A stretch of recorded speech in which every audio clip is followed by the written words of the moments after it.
కాలం కలిసి రాకపోతే ఏ అడుగు వేసినా ఇబ్బంది అవుతుంది. ఎక్కడికి వెళ్ళినా ఆటంకంలోనే పోతున్నట్టు అవుతుంది. తాజాగా తెలుగుదేశం పార్టీకి సంబంధించిన మాజీ ముఖ్యమంత్రి టీడీపీ అధినేత చంద్రబాబు నాయుడు రోజు ఒకరిపై నిందలు వేయడం, తప్పుడు మార్గంలో విమర్శించడమే తప్ప మరొకటి లేదు ఆయనకు. తాజాగా ఈరోజు ఒక్కసారిగా అవాక్కయ్యే షాకింగ్ న్యూస్ ఒకటి వెలుగులోకి వచ్చింది. కాస్త ఆలస్యంగా వెలుగులోకి వచ్చినప్పటికీ ఇది టీడీపీ తమ్ముళ్ళనే కాదు, యావత్ తెలుగుదేశం పార్టీలో అందరినీ కూడా ఒక్కసారిగా షాక్కు గురి చేసే అంశం. ఇటీవల తెలుగుదేశం పార్టీకి సంబంధించిన అధినేత నారా చంద్రబాబు గారి సతీమణి కూడా రాజకీయాల్లోకి ఇన్వాల్వ్ అవుతూ వస్తున్నారు. ఎప్పుడైతే చంద్రబాబు జైల్లోకి వెళ్ళారో అప్పటి నుంచి కూడా తాను చంద్రబాబు జైల్లోకి వెళ్ళేసరికి హఠాత్తు మరణం చెందిన వాళ్ళ ఇంటికి వెళ్తున్నాను అంటూ ఒక కథ అల్లిన సంగతి అందరికీ తెలిసిందే. ఇంకా కొందరు మిస్ అయి ఉన్నారు కాబట్టి వాళ్ళను కూడా పరామర్శిద్దామని ఈరోజు మళ్ళీ బయలుదేరారు ఆమె. ఇక టీడీపీకి అధినేత చంద్రబాబు భార్య నారా భువనేశ్వర్కి ఈరోజు ఒక్కసారిగా త్రుటిలో పెను ప్రమాదమే తప్పింది.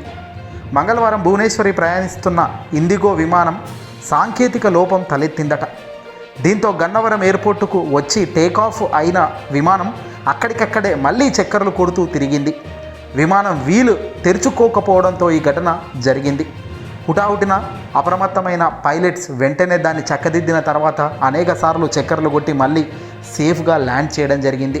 దీంతో అంతా ఊపిరి పీల్చుకున్నారు.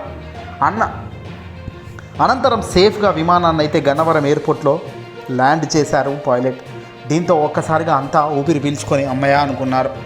జరగరాంది ఏదైనా జరిగితే ఎంత దారుణం ఉండు అని అంతా కూడా అవాక్కయ్యారు. తెలుగుదేశం పార్టీ అధినేత భార్య అందులో ఉండడంతో ఈ వార్త ఇప్పుడు సోషల్ మీడియాలో చక్కర్లు కొడుతుంది. త్రుటిలో ప్రమాదం మొన్న తప్పింది, చంద్రబాబు గారిని నెట్టేస్తే ఆయన కింద పడిపోవు, ఈరోజు ఈమె ఏరోప్లేనే కుప్పగూలే పరిస్థితి వచ్చింది కొద్దిసేపట్లోనే. ఇంకా జాగ్రత్త పడ్డ పైలట్ దాన్ని చక్కదిద్ది సేఫ్గా ల్యాండ్ చేయడం దేవుడి దయ అని. ఇక్కడ ఏ రాజకీయ పార్టీకి సంబంధించిన వ్యక్తులైనా ఎవడైనా ఒక మనిషి ప్రాణాన్ని కోల్పోవాలని కానీ ఇతర కాలం తప్పు మార్గంలో ఎవరూ ఆలోచించవద్దు. అలా ఆలోచించడం అయితే కరెక్ట్ కాదు. కానీ ఇక్కడ పొద్దున్న లేస్తే మనం మంచి కోసం కాస్తో కూస్తో ఆరాట పడితే బాగుంటుంది. ప్రతినిత్యం ఒకరిపై బురద జల్లడం, ఒకరిపై నిందలు వేయడం వల్ల మనకు కూడా ఆ నెగిటివ్ ఇంపాక్ట్ అనేది ఖచ్చితంగా మన వెనకాలనే వస్తుందనడానికి సంకేతంగా కనబడుతుంది. చంద్రబాబు గారు ఏదైతేనేమి, చంద్రబాబు గారి కుటుంబం వాళ్ళంతా హ్యాపీగా ఉండాలని, ఎలాంటి శక్తుల నుంచి ఎలాంటి వాళ్ళకు తగలకూడదని, అంతా బాగుండాలని, విలువలు విశ్వసనీయత కూడిన రాజకీయాలు మాత్రమే చేయాలని మనసారా కోరుకుంటూ ఈ వీడియోకి లైక్ కొడదాం.